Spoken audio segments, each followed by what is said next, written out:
Cricket కు ఒకే ఆవిష్కర్త లేడు. దీనిని ఇంగ్లాండ్లోని ఆగ్నేయ గ్రామీణ ప్రాంతంలో పిల్లలు, పెద్దలు సృష్టించారు.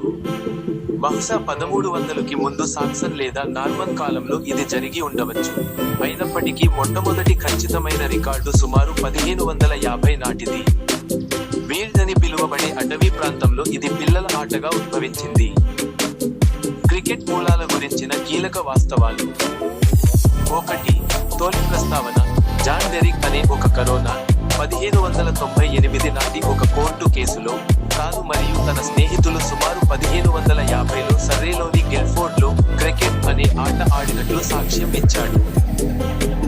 2. మూలాలు చరిత్రకారుల అభిప్రాయం ప్రకారం ఈ ఆటను బహుశా గొర్రెల కాపరులు లేదా రైతులైన పిల్లలు అభివృద్ధి చేశారు. వారు గొర్రెల కొయ్యలను క్రిక్ బ్యాట్లుగాను, పొలం గేట్లను లేదా స్టంప్ రంధ్రాలను లక్ష్యాలుగా వికెట్లు ఉపయోగించారు. 3. అభివృద్ధి ఇది 17వ శతాబ్దం ప్రారంభంలో పెద్దల క్రీడగా పరిణామం చెందింది. గ్రామ ఆటల నుండి 1600ల చివరి నాటికి ఒక వ్యవస్థీకృత క్రీడగా ఎదిగింది. మరియు 4. మొదటి నియమాలు మొట్టమొదటి అధికారిక చట్టాలు, నియమాలు 1744లో వ్రాయబడ్డాయి.